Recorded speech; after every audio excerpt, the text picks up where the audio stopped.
Annie Sewell from Wiltshire has to crisscross the front line, taking urgently needed medicine to the civilian population. As we discovered when we went behind the lines with her, she was prepared to take desperate measures to save the life of a terribly ill child.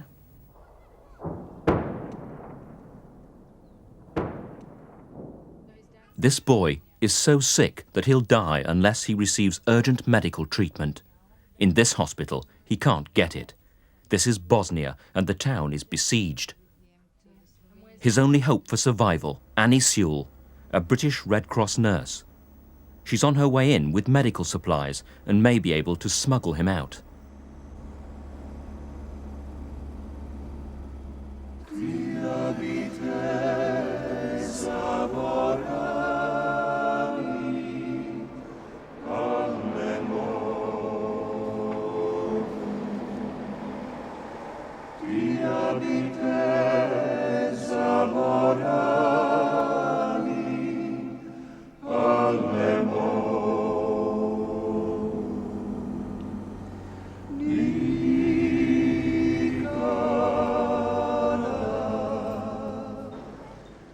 Annie's convoy is delivering aid to hospitals in Bihać, a Muslim area surrounded by Serbs.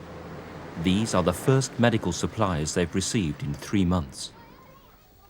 She's the only British nurse working for the Red Cross in Bosnia.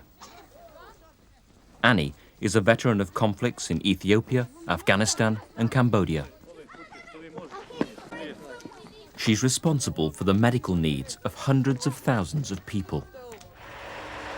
We always work with both sides. That's part of our policy, to be equal. So we make deliveries of all our supplies to both sides, if possible.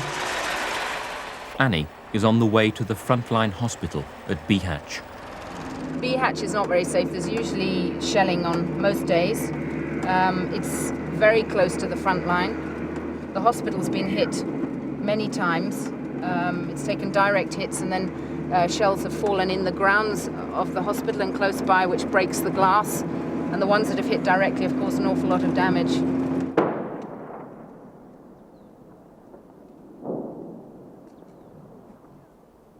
That's the front line up there. To je linija fronta. From that place they hit the hospital. So that's the other side, and that's where the shells are coming from. Znači, to je druga strana s koje dolaze granate.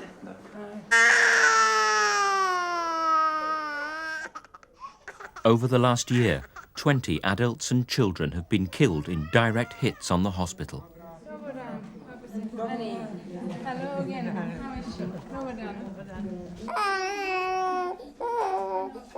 On the children's ward, a desperate case. 9-year-old Addis has cancer.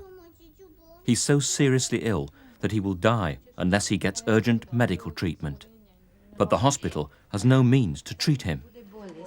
Tell him I'm just taking the details, just his name and his age and things. Can I just they come from So 1984, that means he's 9 years old. And he's got malignant. And could you just ask the mother from me, how long has he not been well? Koliko dugo on je dobro? Koliko dugo to traje? Kako je rat nastao? Kako smo počeli bježati? From the beginning of the war, I think. So from 1991? Okay. Well, the doctor says that he came from Otoka, the front line, and he's got a malignant disease. He thinks it's Hodgkin's, which is a swelling of all the lymph system. And as you saw, the little boy's got huge swelling of the neck. He finds it difficult to talk, and he even has some problems to breathe. And the X-ray seems to show that it's further down in the chest as well. But he only came yesterday to the hospital. If there hadn't been the conflict, he might have come to hospital sooner. He wouldn't have been stuck in this town which is under constant bombardment. He wouldn't have had to walk 10 kilometres for medical treatment. The mother didn't bring him because she was scared of the shells. So perhaps they might have been able to treat him early, and then maybe he would have had a better chance of survival. It upsets me and I get angry because it's a difficult situation, and they should be able to have healthcare, just like anybody else.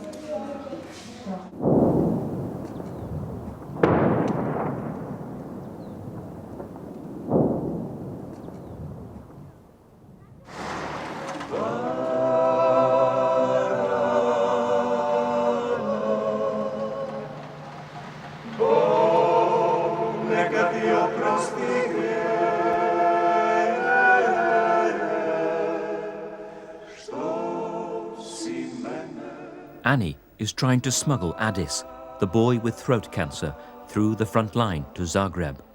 But at the checkpoint, there's an unexpected problem. Between where the mines are, one of their soldiers was killed, either moving the mines to open the checkpoint. And so because he was killed, it's closed. And now they won't go forward to remove the mines because they may get killed again. So it's not safe to turn them here because there's quite a lot of mines on the sides of the road. So we're just going to wait and just stand by until we can see. The convoy is forced to detour to another checkpoint 50 miles away. It's another delay for the seriously sick boy. He needs to be given the chance to see an expert, somebody who can say, yes, we can give him some treatment which will make a difference, or there's really nothing that we can do. But even that nothing might mean just keeping him comfortable until he dies. At the Croatian checkpoint, the guards are unwilling to let the sick boy through. But after 3 hours of delicate negotiation, the convoy is eventually allowed to pass.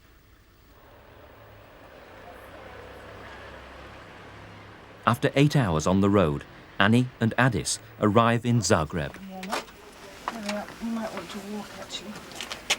Can you hold the second door?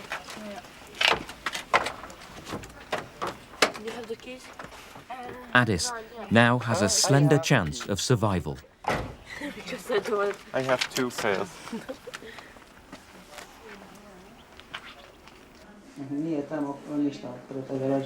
They didn't check anything. Doktore, ne chciałbym mene ovo piercati.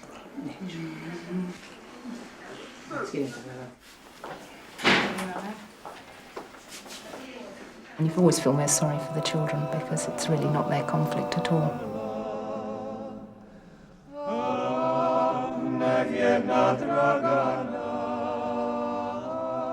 It is a mess on all sides.